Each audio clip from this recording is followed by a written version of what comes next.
Hello and good morning, cinephiles. It's me, Todd.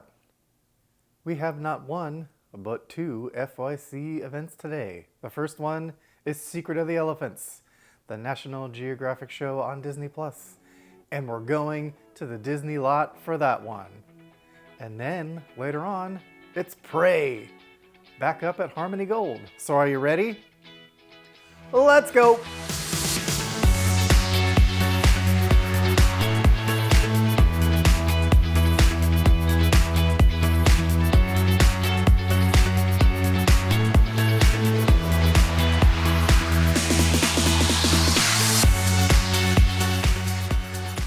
Oh, hello, hi there. It's me, Todd. I'm in the studio, and today's sponsor is myself. The best way to support the channel is to subscribe to my Patreon, where not only do you become a member of the community, you get early access to the B-side videos as well as watch-throughs of movies or TV shows we are covering, and other movie reactions and commentaries from a filmmaker's perspective. And if that's out of your budget, no worries, just hit that like button. It really does help out the channel with the algorithm. And of course, subscribe to get the latest videos delivered directly to you. Hit that notification bell to be alerted of the newest uploads, and please share these videos with your friends and family. And now, back to our regularly scheduled program. So these are always fun when there's two in one day, and I haven't seen either of these shows. So that's even more fun, to watch a show with a whole crowd and everyone gets into it and stuff. It's really cool.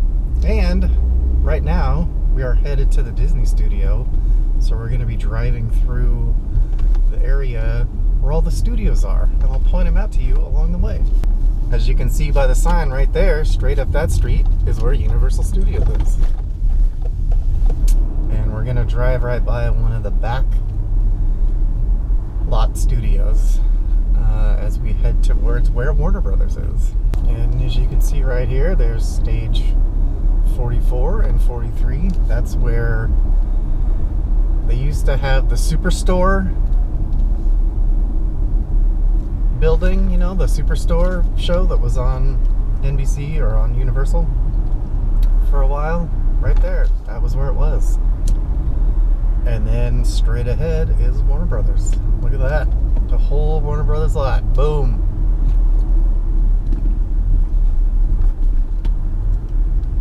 All but Paramount is all in this little pocket where it's Universal and Warner Brothers and then Disney. We'll have to come back sometime and do the Warner Brothers studio tour. It's really fun. They have all the costumes from all the Warner Brothers movies like Batman and Justice League, you know, all the Justice League movies, and Harry Potter. The fountain from Friends and everything is all in there. It's pretty sweet. Here we are, Secrets of the Elephants.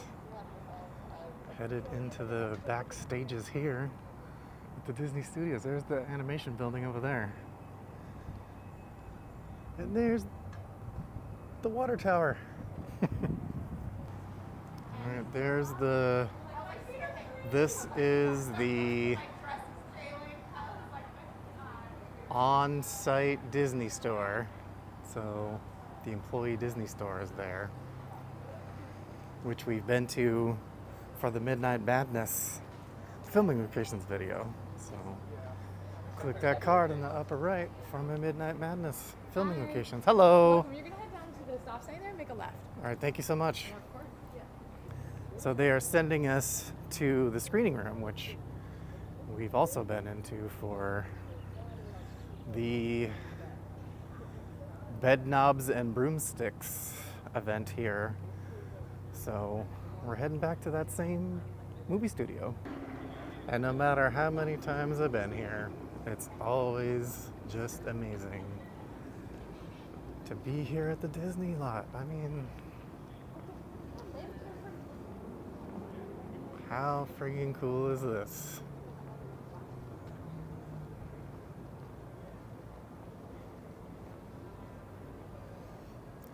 walking down Dopey Drive.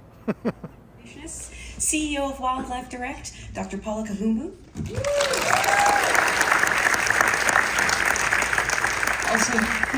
Also joining us is one of the directors of photography and creative consultant, Toby Strong.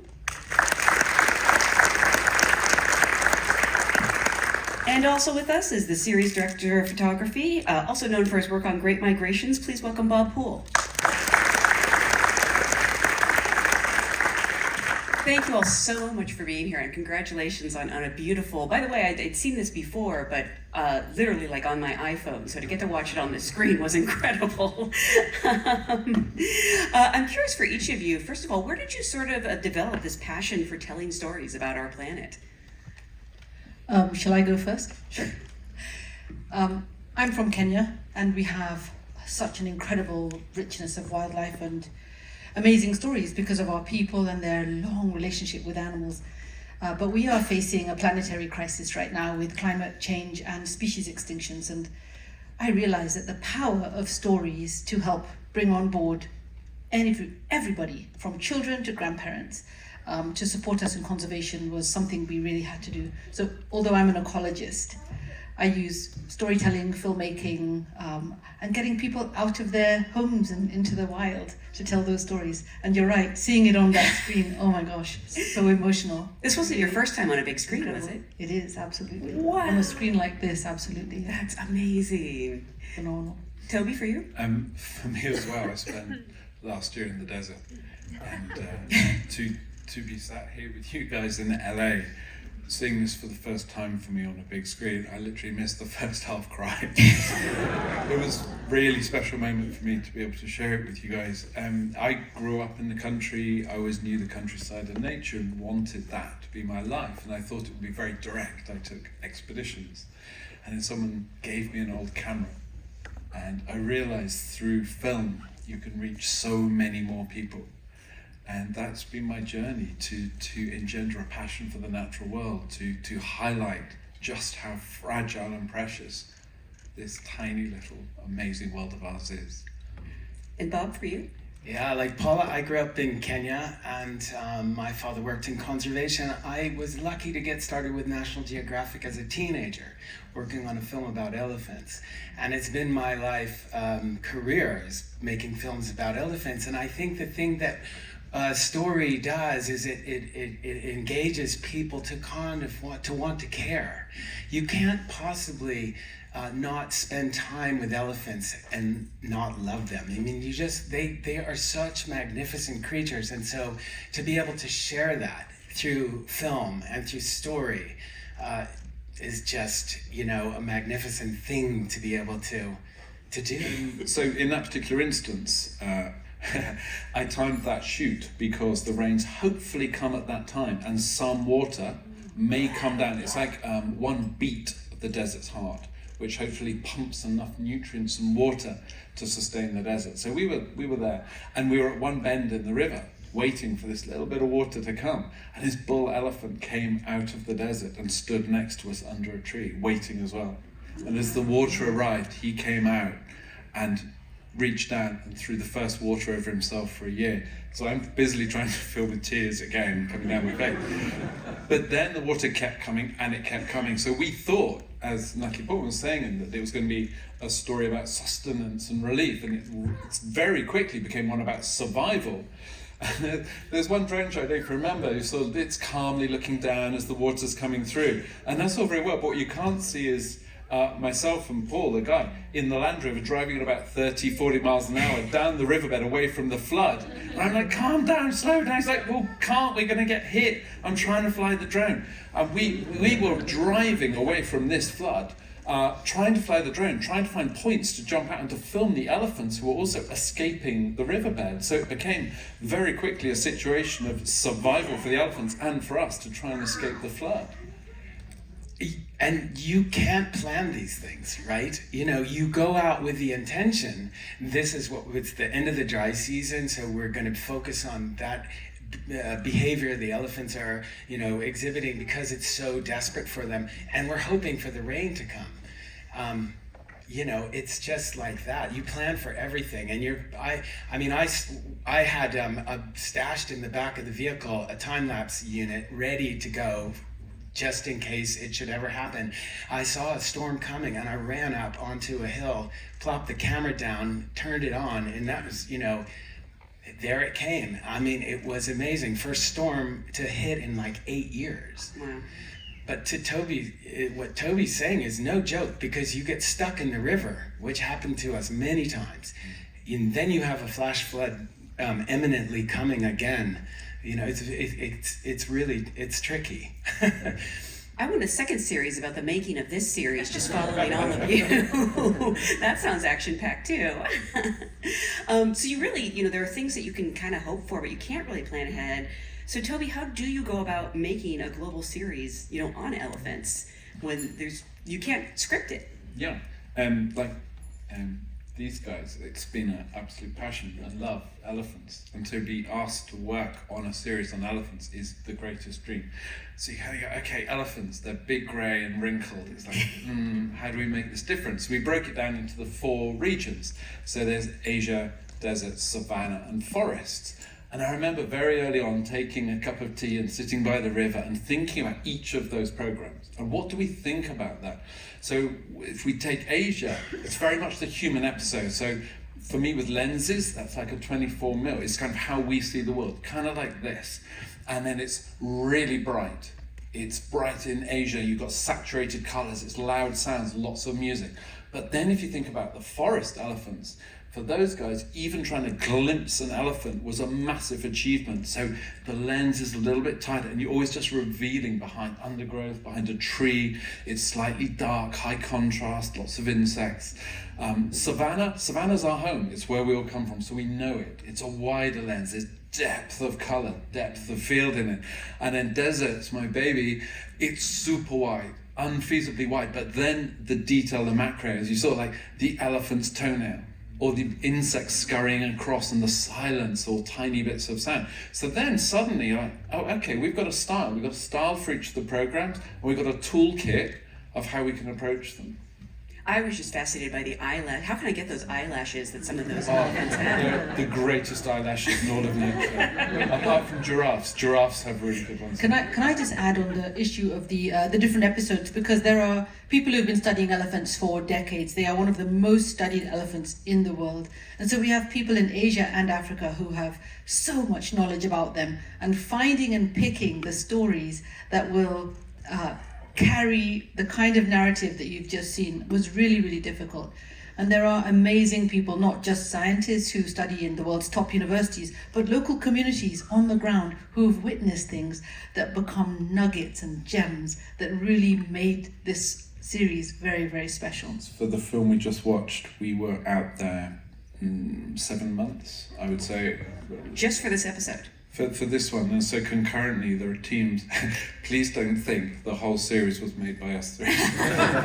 There were amazing teams. We were representing those incredible guys. So there were teams all over the world, and often you'd be on the sat phone at night in the desert talking to an amazing Indian camera person who's like, oh, I'm having a problem with this, or, you know, and so that there were lots of teams doing it. So there's a lot of time in the field. It's really interesting as a wildlife camera person. People say, oh, you must be so patient, but when it's your passion and your heart, to be able to sit with elephants doesn't require patience. It's the greatest way to spend your day you'll ever spend. And how close are you to them? Because some of those close-ups are so impressive. I'm hoping those are longer lenses, but I don't know. Well, actually, you know, the thing about the desert elephants is that, you know, they have, it's so much work just to survive, and they're so smart. They recognize threats, and if it's not a threat, they ignore you. And so the problem is we're often working with like a 50 to 1,000 millimeter lens, and it's just not wide enough because the elephants are too close. And so that does literally happen. I mean, we always, we're not interested in anything but filming natural behavior. So we don't want to interfere with the elephants, and we keep a distance. That's why we use the long lenses. But you can't control sometimes when they come so close. And it's out of respect you don't move, because, the last thing you want to do is turn your car on when an elephant's standing right next to you. So what the beautiful thing about elephants also is when you think about how powerful they are, a big bull, 6 tons, and they could crush you, but they don't. They're so gentle and they're so respectful. It is just an absolute honor to be in their presence. And I would echo what Toby just said. It's just, for me, other people meditate or do yoga. It's just, that is when time actually disappears for me, is when I'm behind a camera and I'm in the presence of wildlife and elephants in particular. Dr. Kahumba, I love that the film sort of opens with your reaction to them, because I think we're all sort of having that reaction. How close did you get? That particular scene was amazing. First, it took days for us to even find those elephants. It looks like they were easy to find. Actually, they were very hard to find. And I was with Toby and the team, and we were driving around for days to find that particular family. And when we did find them, they were probably hundreds of meters away, and they started coming very close to us, just as Bob just mentioned. 2 bulls in particular, which is very typical. Bulls are very curious, and they're also very adventurous. They're the ones who normally go out ahead and check out places. And we were filming my reaction, and these bulls came so close that Toby had to say, "Look, guys, please come behind the car." We were with this amazing guy, Hendrik Munembome. He's a Namibian, and he was just incredible, because he just talks to the elephants. And he says, "Hey guys, it's okay. We're just here to film. Everything's fine. You can go back now." And the elephants seem to listen to him. They are more than intelligent. They actually seem to sense that you're not here to harm them. You're here just to observe them. And they're curious. They came and they stood around us. They flapped their ears a little bit. Stood, I would say, a couple of meters from the car? Stood so close to us. And then they turned and wandered to play. Before we go, and please join us for the reception outside. I know all 4 episodes of the series are now available on Nat Geo and Disney+. There's also a companion book, but something that's so great about something like this is I don't think you can watch this and not want to get involved or not want to learn more. Not just, about elephant conservationism, but, the planet in general. What are some ways or actions that people can take, even in our day-to-day lives to help? First, I would say Happy Earth Day to everyone. It is so perfect that this series came out today, because we are facing a planetary crisis, a major planetary crisis, climate change and species extinctions. And you saw in this episode, there are only 150 desert elephants remaining. That means that they could be gone within the next 10 years unless we take action. The amazing thing, though, is that although they're so endangered, the solution for them is actually within our grasp. And this series is intentionally produced so that we can create a new awareness, get everyone to fall in love with elephants again, which I hope it has done, so that people, not just in Namibia where these elephants live, but all around the world, will join forces to protect elephants. It's not just the desert elephants, the forest elephants, savanna elephants, and Asian elephants. National Geographic have made a commitment to continue raising funds for elephant conservation, and there are dozens of explorers like myself working on the ground with elephants. So you can go to the Nat Geo website, find out more about these projects and these programs and how you can help. And of course, we'd love you to come to Africa, come to Asia, come and meet the elephants for yourselves. Thank you. Fantastic. Well, again, I want to congratulate you on really a stunning series. Thank you so, so much for being here. Thank you for being a great audience. Everyone is getting their photo on the carpet, and we are headed towards where the studio store is for the reception. Here's the Sherman Brothers stage. Yes. This cafeteria is not open. The kids are getting their faces painted. It's a nice day here on the Disney lot, that's for sure. The sun is finally back out in LA. Look, they actually have opened up the studio store. So we're gonna go check it out right now. Woohoo!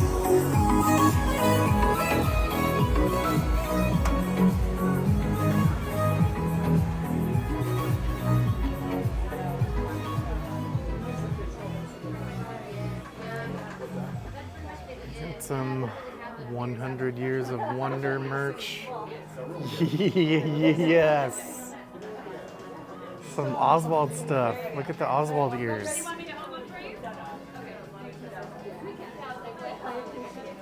That's cool. Oswald buttons or pins. Tell me you guys done. This is we should be pushing it to okay. But to be honest. Oh wow! Look at the Caballero's ears. That is pretty sweet. Some of the 100 years merch. Look at these. Look at these castles.